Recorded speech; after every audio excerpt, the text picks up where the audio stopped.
پاکستان کا ایک ہی مسئلہ ہے کہ ہر کوئی دوسرے کا کام کر رہا ہے. السلام علیکم ورحمۃ اللہ وبرکاتہ.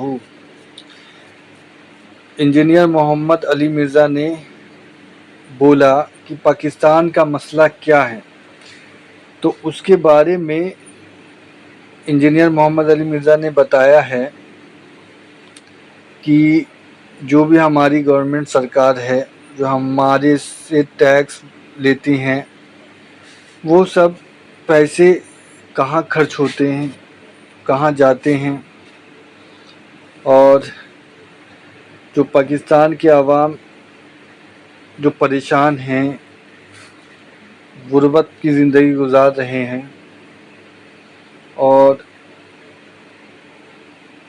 سب لوگ جو ہے ایک دوسرے کے پیچھے لگے ہوئے ہیں.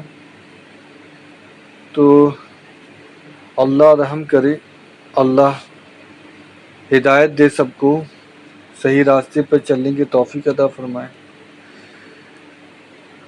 اللہ آسان کرے زندگی سب کی، سارے مسلمانوں کی. آمین ثم آمین. ایک مسئلہ ہے. وہ ہمارے جو ایکس چیف جسٹس صاحب تھے، کبھی ہاسپٹل میں پہنچے ہوتے تھے، پھر انہوں نے کہا تھا میں نے ریٹائر ہو کے جو ہے وہ ڈیم فنڈ کے لیے جو ہے وہ خیمہ لگا لینا ہے وہاں پہ.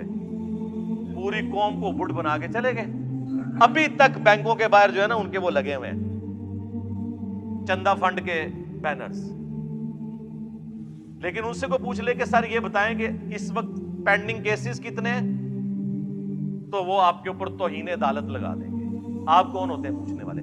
بھائی ہم وہ ہوتے ہیں پوچھنے والے کہ ہمارے ٹیکسز سے آپ لوگوں کی عیاشیاں فلفل ہو رہی ہیں. آپ لوگ 12 15 لاکھ پینشن لے رہے ہیں اور لائف ٹائم سیکیورٹی لے رہے ہیں. تنخواہیں اور پریویلیجز تو چھوڑ دیں. ہم بھی پوچھنے والے ہیں، آپ ملازم ہیں، ہم کوئی غلام ہیں؟ ہاں آپ غلام ہیں پاکستانی عوام کے. میں سرکاری ملازمت الحمدللہ 19 گریڈ میں نے ریٹائرمنٹ لی ہے. میں آج بھی کہتا ہوں ہم پاکستانی عوام کے غلام ہیں. بلکہ میرے آفس میں جب کوئی کہتا تھا نا ملک و قوم کی خدمت کریں، میں نے کہا یہ کون سا یار تماشا لگایا ہوا ہے ملک و قوم کی خدمت؟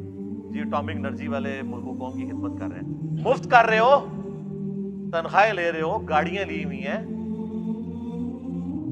ہاؤس رینٹ لے رہے ہو، لائف ٹائم پینشن لوگے. یہ کون سی ملک و قوم کی خدمت ہو رہی ہے؟ یہ اسی طرح کی خدمت ہے جس طرح علماء کہہ رہے ہیں ہم دین کا کام کر رہے ہیں. چندوں پہ خدمت کون سی ہے؟ تنخواہ لے رہے ہو، یہ کون سی بات ہوئی؟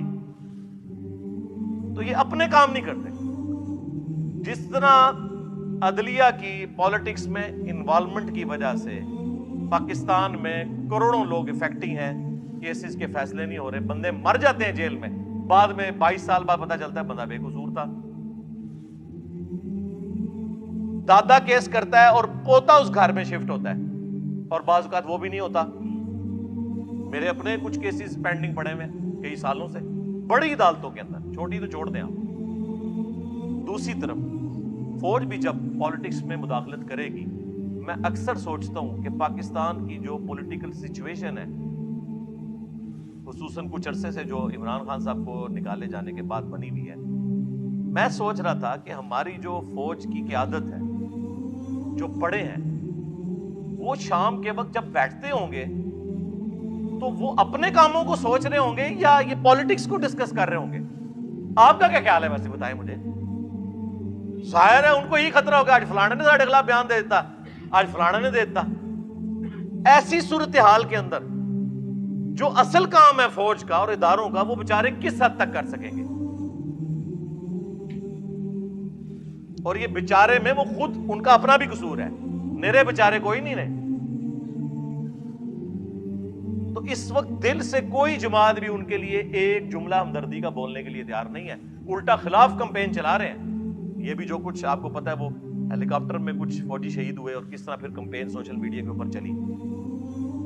اور یہ تو وہ ہے جو آپ کو نظر آ رہی ہے. آپ لوگوں سے پوچھیں، آپ ہوٹلوں پہ جا کے ٹیبل ٹاک کریں، آپ کو اندازہ ہوگا کہ میں نے تو اپنی زندگی کے اندر کبھی بھی اداروں کے لیے وہ نفرت نہیں دیکھی ہے جو اس وقت ہے.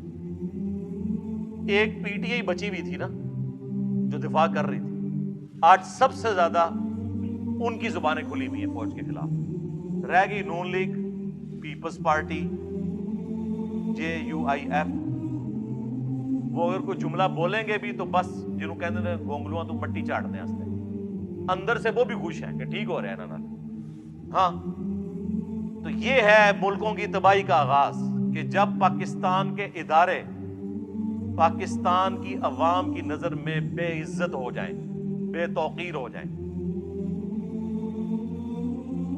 آپ لوگ سمجھ رہے ہو شاید کسی کو وسوسہ آ جائے کہ ہم کوئی ان کے ایجنڈے کے اوپر بات کر رہے ہیں. نہیں میرے بھائی, ان کے ایجنڈے پہ بات کر رہے ہوں تو ہم مجرم عوام کو قرار دیں. ہم تو کہہ رہے ہیں یہ آپ کی ہوئی آگے آئی ہیں, عوام مجرم نہیں ہے. ہمیشہ بڑے اور لیڈرز مجرم ہوتے ہیں جس طرف عوام جاتی ہے. ان کی پالیسیز کا رزلٹ یہ نکلتا ہے. جس طرح ہم نے نان اسٹیٹ ایکٹر پال کے جو کچھ نکالا رزلٹ, FATF کی تلوار لٹکی, ٹھیک ہے جی. پھر جو کل تک ڈان لیگز تھی وہ پاکستان کی پالیسی بن گئی. تو سمجھ آئی نا کھا کے کہ ہاں یار یہ کام نہیں ہونا چاہیے, صرف فوج کا کام ہے. پھر ضرب عضب بھی, رد الفساد بھی, یہ ساری چیزیں ہوئی. اور اب جو ہے وہ DGISPR کی آدھی پریس کانفرنس یہ ہوتی ہے کہ ہمارا سیاست سے کوئی تعلق نہیں, ہمارا سیاست سے کوئی تعلق نہیں. سرکار یہ روزانہ 100 دفعہ آپ تسبیح کھینچے نا, 100 دفعہ, ہاں, اور 100 سال تک کھینچتے رہے, پھر بھی اس قوم کو یقین نہیں آنا جب تک پریکٹیکلی آپ اس کو امپلیمنٹ کر کے نہیں بتائیں گے.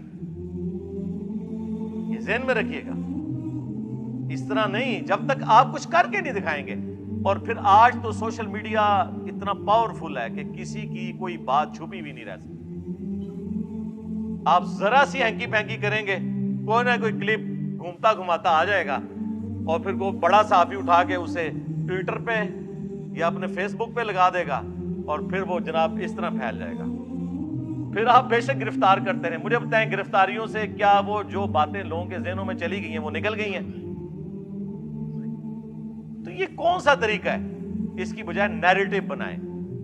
فوجیں صرف ملک کی سرحدوں کی حفاظت کر سکتی ہیں. جس کو فوج کہہ رہی ہوتی ہے نظریاتی سرحدوں کی حفاظت, وہ فوج نہیں کر سکتی, وہ پولیٹیشنز نے کرنی ہوتی ہے, وہ مذہبی پیشواؤں نے کرنی ہوتی ہے جو اس ملک کے اندر موجود ہوتے ہیں. وہ کاؤنٹر نیریٹو دیتے ہیں.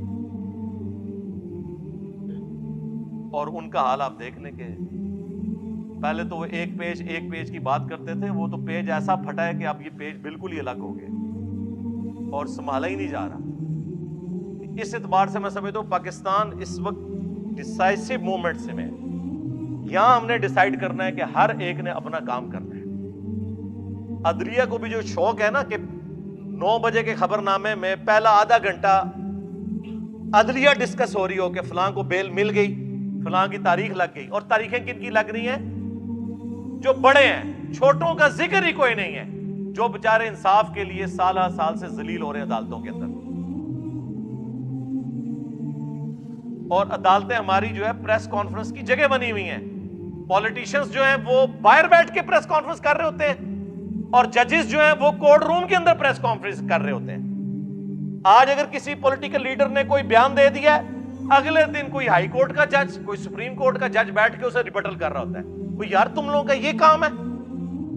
جج کا مطلب ہے جج کرنا, کہ وہ سنے گا. جج گونگا ہوتا ہے جی, یہ گوروں سے پوچھیں.